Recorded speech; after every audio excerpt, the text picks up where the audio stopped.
Olá, tudo bem? Seja bem-vindo ao canal Sola Escritura, um canal que mostra como estudar e marcar a Bíblia de uma forma simples e eficiente.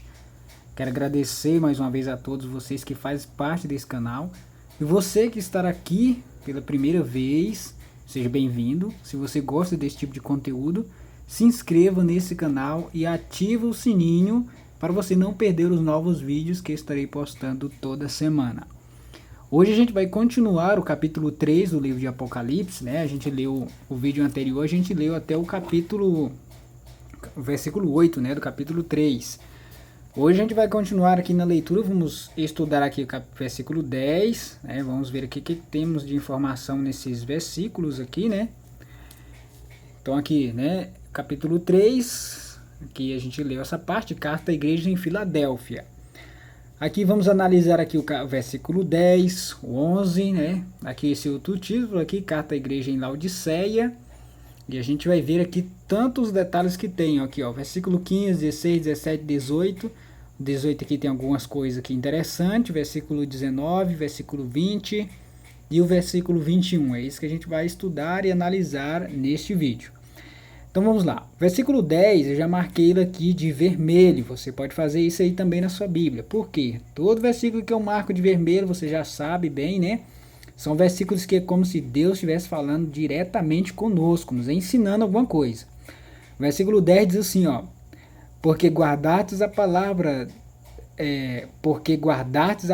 da minha perseverança, também eu te guardarei da hora da provação que há de vir sobre o mundo inteiro, para experimentar os que habitam sobre a terra. O que acontece? Poderia dar uma má interpretação em cima desse verso? Eu poderia dizer assim, ó, esse verso aqui está falando de uma coisa que aconteceu no mundo inteiro, e eu poderia dizer que isso aqui seria a pandemia que aconteceu no mundo inteiro. Mas a Bíblia não está querendo falar isso aqui. Você precisa estudar muito a fundo para você entender do que se trata esse versículo aqui, ó. Se vocês quisessem entender, quisessem achar que realmente está falando da pandemia, porque os detalhes falam de uma coisa que aconteceria no mundo inteiro. Olha só os detalhes. Porque guardastes a palavra da minha perseverança, também eu te guardarei da hora da provação que há de vir sobre o mundo inteiro. Aconteceu no mundo inteiro a pandemia? Todos os países? Aconteceu em todos os países? Sim. Para experimentar os que habitam sobre a terra. Então, se fosse a pandemia, era algo para experimentar as pessoas que habitam sobre a terra. E aqui é algo global, por isso que aqui está se referindo ao mundo inteiro, certo? Mas aqui não está falando da pandemia, irmãos. Está falando de uma provação que vai vir para o povo de Deus, certo? Vai vir para o povo de Deus, para ver se realmente as pessoas adoram a Deus de verdade ou não. Aqui nós temos alguns detalhes aqui, ó. Te guardarei, certo? Então, nessa provação que vai vir, Deus deixa uma promessa aqui, ó. Vocês vão passar por isso. Porém, eu te guardarei da hora da provação. Vai vir a provação? Vai. Mas Deus promete uma coisa, que vai nos proteger, vai nos guardar dessa provação que vai vir sobre o mundo inteiro. Vamos lá. Aqui nós temos a referência que nós tiramos dessa palavra aqui, te guardarei, né? Em Gênesis 28:15 mostra também que Deus guardou alguém lá. Vamos ver, que guardou na hora da provação. Vamos lá em Gênesis 28:15. Que é Gênesis capítulo 28, versículo 15, se encontra aqui embaixo. Olha só o que diz. Eis que eu estou contigo. Aqui é Deus, certo? Deus está falando com quem? A visão da escada. Então estava falando aqui com Jacó, né? Então Deus falou o que para ele, ó? Eis que eu estou contigo e te guardarei por onde quer que fores, e te farei voltar a esta terra, porque te não desampararei até cumprir eu aquilo que hei de referido. Então Deus falou isso para Jacó, que ia proteger ele, né? Te guardarei, assim como está lá em Apocalipse. Deus também vai nos guardar e nos proteger na hora da provação que vai vir sobre o mundo inteiro, certo? Vamos voltar lá para Apocalipse para continuar o nosso estudo. Então essa parte aqui a gente já entendeu, acabou de ver, né? Te guardarei. Lá Jacó também, Deus guardou Jacó, protegeu, e ele tem guardado o seu povo, e ele vai guardar também até no último dia, nessa provação que vai vir sobre o mundo inteiro. Versículo 11, mais um versículo marcado de vermelho. Aqui Jesus fala assim, ó. venho sem demora. Conserva o que tens para que ninguém tome a tua coroa. Vamos lá, os detalhes que eu marquei foi essa parte aqui, ó. Venho sem demora, conserva os que tem, né? E também essa coluna aqui também, né? Vamos lá, diz assim, ó. Venho sem demora. Apocalipse 22, versículo 20, Jesus também fala que vem sem demora. O último versículo do Apocalipse fala que Jesus vem sem demora. Isso já faz o que? Mais de 2000 anos que Jesus falou que ia voltar e não voltou até ainda. Por quê? Porque precisa cumprir todas as profecias descritas no Apocalipse, irmãos. E outra, precisa também do nosso esforço para pregar o evangelho para toda criatura. Jesus só falou que só vai voltar quando o evangelho ser pregado no mundo inteiro. Enquanto a gente estiver aí de braços cruzados, Jesus vai demorar. Mas se a gente entrar em ativa, Jesus volta em breve, porque ele só vai cumprir aquelas palavras dele quando as outras coisas que ele falou se cumprir também. Que uma delas que ele falou era pregação do evangelho em todo mundo para que ele possa voltar. Então virá o fim. Então vamos ficar atentos, irmãos, trabalhar para a obra de Deus, para que Jesus possa voltar logo e a gente possa sair desse mundo aqui para sempre, né? Então venho sem demora. Então Apocalipse 22, versículo 20, se você quiser dar uma olhadinha lá depois, vai encontrar Jesus falando que vem sem demora. E aí ele diz assim, ó, conserva-os o que tens. Conserva-os o que tens. Conservar o que, irmão? O que a gente tem que conservar? Será que é os nossos bens? Será que é a nossa casa? Os nossos móveis? É isso que Jesus quer que a gente conserve o que tens? Vamos aqui em 1 Tessalonicenses, eu fiz essa ligação, né? Conserva-os o que tens, com 1 Tessalonicenses, capítulo 5, versículo 23. Vamos dar uma olhadinha lá. Aqui 1 Tessalonicenses, né, capítulo 5, versículo 23, se encontra aqui. Olha só o que aqui diz. Olha só como faz ligação esse versículo, como a ligação é bem interessante com o versículo lá de Apocalipse, que fala da volta de Jesus, né? Eis que venham sem demora, é isso que Jesus falou. E olha só o que está escrito aqui, ó. O mesmo Deus da paz vos santifique em tudo, e o vosso espírito, alma e corpo sejam conservados íntegros e irrepreensíveis na vinda de nosso Senhor Jesus Cristo. Olha só o que o apóstolo fala em 1 Tessalonicenses. O mesmo Deus da paz vos santifica em tudo. Então quem santifica é Deus, tá? A gente tem que buscar a santificação também. E o vosso espírito, alma e corpo sejam conservados íntegros irrepreensíveis na vinda de nosso Senhor Jesus Cristo. Então toma muito cuidado com o que a gente faz com o nosso corpo, irmão. Como que está a nossa mente, o nosso espírito, tá? A nossa vida, como é que está diante de Deus? No dia da volta de Jesus, a gente tem que conservarmos íntegros e irrepreensíveis na vinda de nosso Senhor Jesus Cristo. Certo, irmãos? Então essa é a ligação que eu fiz lá do versículo de Apocalipse com esse aqui, porque eu achei a ligação muito interessante, certo? Então vamos voltar lá para analisar. Então, meu irmão, o que a gente tem que conservar, hein? O que a gente tem? Conservar a nossa mente, o nosso espírito, certo? O nosso corpo, para quando Jesus voltar a gente esteja com o corpo íntegro, né? E reto diante de Deus. A gente tem que cuidar da nossa vida espiritual, o nosso corpo, todo o nosso ser diante do Senhor. Conservas o que tens, para que ninguém tome a tua coroa, certo, irmãos? Aqui o versículo 12, eu marquei essa coluna aqui, né? Ao vencedor falo-ei coluna no santuário do meu Deus, e daí jamais sairá. Gravarei também sobre ele o nome do meu Deus, o nome da cidade do meu Deus, a nova Jerusalém que desce do céu, vinda da parte do meu Deus, e o meu novo nome. Então vamos lá, ao vencedor falo-ei coluna. Que coluna é essa? Está aqui em 1 Timóteo 3,15. Vamos dar uma olhadinha. Ali no Apocalipse fala coluna, né, no santuário de Deus, certo? Que a gente tem que ser coluna no santuário de Deus, que vamos ser. Aqui diz assim, ó. Aqui estamos em 1 Timóteo, capítulo 3, o versículo 15, diz assim, ó. Para que, se eu tardar, fique ciente de como se deve proceder na casa de Deus, que é a igreja do Deus vivo, coluna e baluarte da verdade. Essa é a coluna e baluarte da verdade, a igreja do Deus vivo. Então temos que ser essa coluna, certo? Temos que ser essa fortaleza.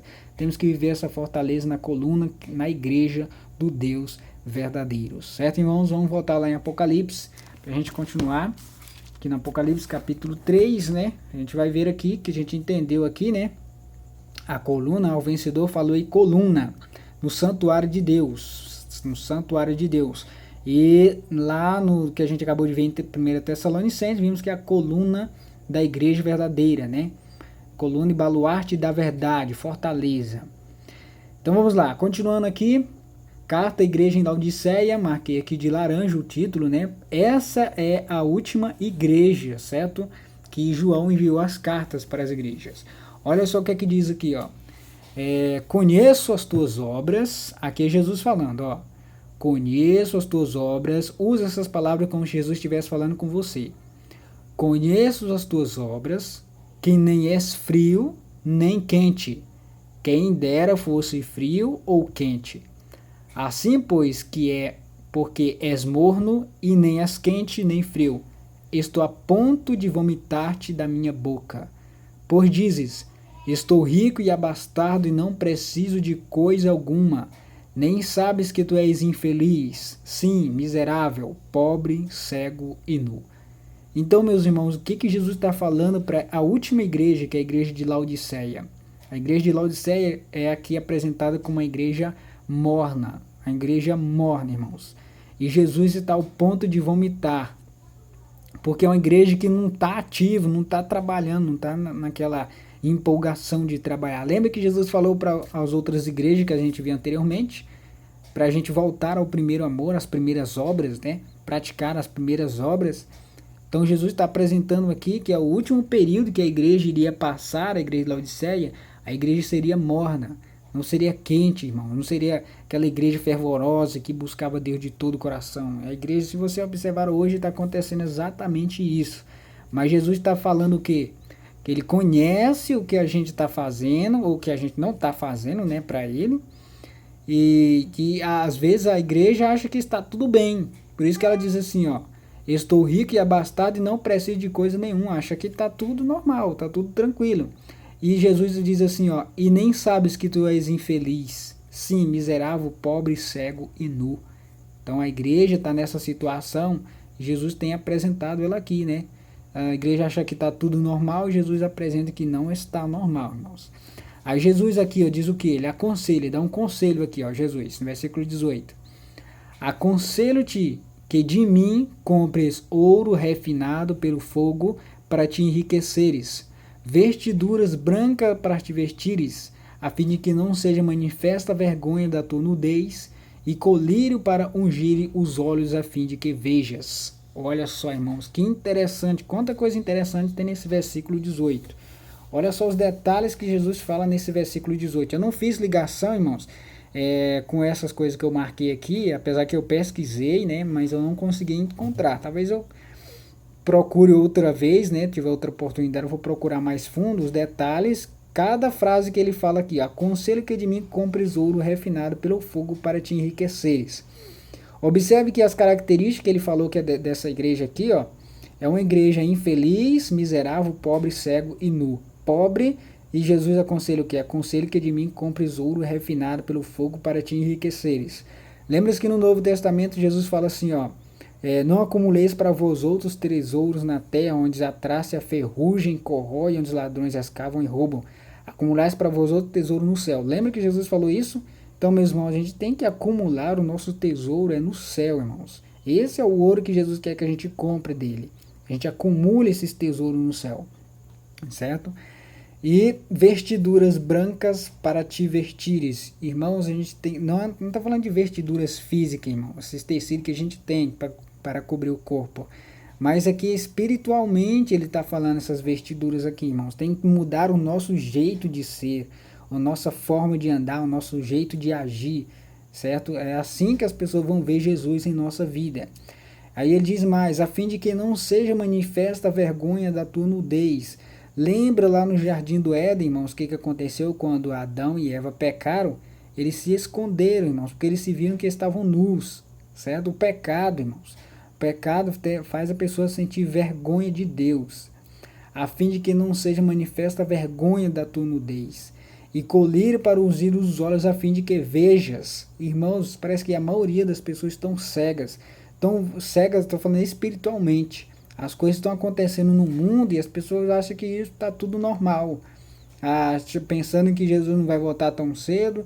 E o mundo está se acabando aí do lado de fora. Muitas coisas terríveis estão acontecendo no mundo e parece que o povo está dormindo. Não estão enxergando o que está acontecendo. Não estão se preparando para a volta de Jesus. Então, por isso que Jesus fala, colírios, para que compre colírios, né, para ungir os olhos, a fim de que veja o que está acontecendo no mundo. Esse é o conselho de Jesus. Versículo 19, também está de vermelho. Eu repreendo e disciplina quantos amo. Sê, pois, zeloso e arrepende-te. Lembra que a maioria das vezes que ele fala para as igrejas, ele faz esse convite aqui, ó, arrepende-te, arrepende-te, arrepende-te. Larga essas coisas que você faz aí. É o conselho de Jesus, é para todos nós, irmão. Também sou pecador e preciso da misericórdia de Deus. A gente tem que abandonar tudo aquilo que nos afasta de Deus. Então, o que ele está ensinando aqui, nos convidando a nos arrepender de todos os nossos pecados, até aqueles que estão escondidos, irmãos. Contar tudo para ele e abandonar todos esses pecados aí. Por isso que ele convida, muitas vezes ele fala essa frase, arrepende-te. Versículo 20, coloquei de laranja aqui, olha só o que é que diz. Eis que estou à porta, esse é um versículo muito famoso, né? Muitos conhecem esse versículo, por isso que eu marquei aqui de laranja. Eis que estou à porta e bato, se alguém ouvir a minha voz e abrir a porta, entrarei em sua casa e cearei com ele e ele comigo. Viu os detalhes que ele falou aqui a respeito dessa igreja, irmãos? A igreja que não está fervorosa na presença de Deus, a igreja que parece que está dormindo. Lembra das 10 virgens, né? 5 nessas e 5 prudentes, e encontraram elas dormindo. A pessoa não estava atenta para os eventos que estavam acontecendo no mundo. Então, aí Jesus, mesmo vendo a situação, Jesus faz o quê?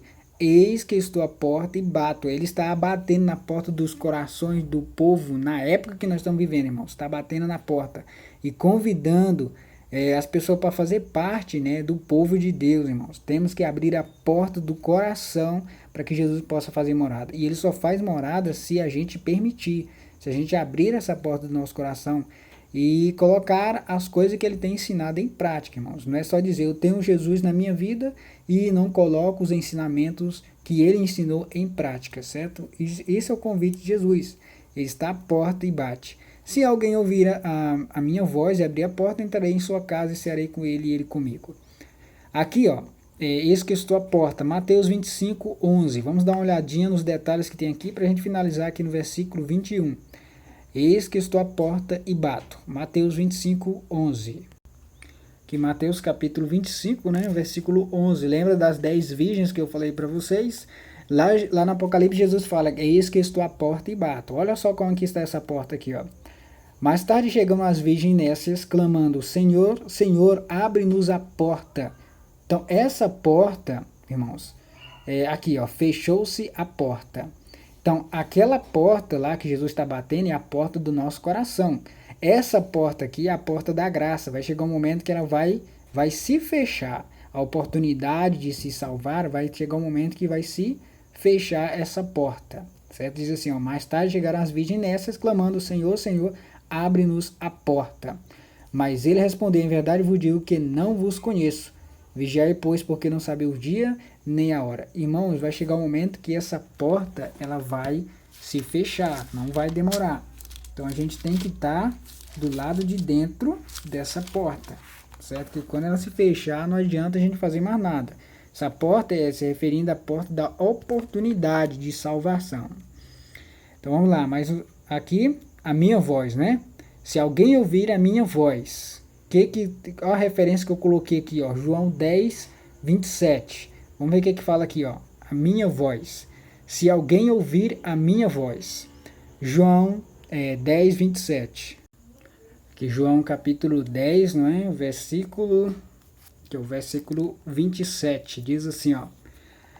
As minhas ovelhas ouvem a minha voz, eu as conheço e elas me seguem. Irmãos, as ovelhas de Deus, o povo de Deus, ele ouve a voz de Jesus, certo? E e ele conhece elas, né? E elas seguem a Jesus. Então, aqueles que ouvirem a minha voz e abrir a porta, entrarei em sua casa e serei com ele. Então, as ovelhas, o povo de Deus, a pessoa que são sincera, ela vai ouvir a voz de Jesus, vai abrir a porta do coração e Jesus vai fazer morada, certo? Então, esse é o versículo que se apresenta aqui, né? Então, vamos voltar lá para a gente finalizar. Aqui em Apocalipse, capítulo 3. Vamos finalizar aqui, diz assim: em sua casa, né? Entrarei em sua casa e serei com ele e ele comigo. Vamos ver o que está a referência que nós temos aqui em sua casa. Lucas 8:41. Então aqui, ó, Lucas capítulo 8, versículo 41, diz assim, ó, o pedido de Jairo, né? Que diz assim, ó: ao regressar Jesus, a multidão o recebeu com alegria, porque todos estavam esperando. Eis que veio um homem chamado Jairo, que era chefe da sinagoga, e prostrando-se aos pés de Jesus, lhe suplicou que chegasse até a sua casa. Então, essa pessoa, né, fez um convite para Jesus ir até a casa dele. E o que a gente tem que fazer hoje, irmãos? Temos que também apresentar esse convite diante de Jesus. Senhor, faça morada em minha casa, faça morada em minha vida. Certo? Então é isso que a gente tem que fazer. Só que a gente tem que colocar em prática os seus ensinamentos para que ele possa, né, fazer parte da nossa vida. E para finalizar aqui o versículo 21, ao vencedor dar-lhe-ei sentar-se comigo no meu trono, assim como também eu venci e me sentei com meu Pai no seu trono. E o que é o trono de Deus? O que a Bíblia apresenta como ser o trono de Deus? Está em Isaías 66, 11. Está aqui em Isaías 66, 1, né? Então vamos finalizar aqui, ó. Assim diz o Senhor: o céu é o meu trono e a terra o estrado dos meus pés. Que casa me edificarei vós, e qual é o lugar do meu repouso? Então aqui é o trono de Deus, é o céu, irmão. O céu está preparado para o povo de Deus. Então, meus irmãos, espero que você possa ter gostado do vídeo de hoje, ter aprendido mais muitas coisas aí no livro de Apocalipse, certo? Então, Deus possa abençoar grandemente a sua vida e você possa colocar em prática esses ensinamentos que a gente aprendeu hoje no capítulo 3, certo? Do livro de Apocalipse. Então, Deus abençoe, deixa um joinha aí para incentivar mais novos vídeos. E quinta-feira estamos de volta, eu vou postar mais um vídeo aí para vocês. Deus abençoe, até o próximo vídeo. Tchau, tchau.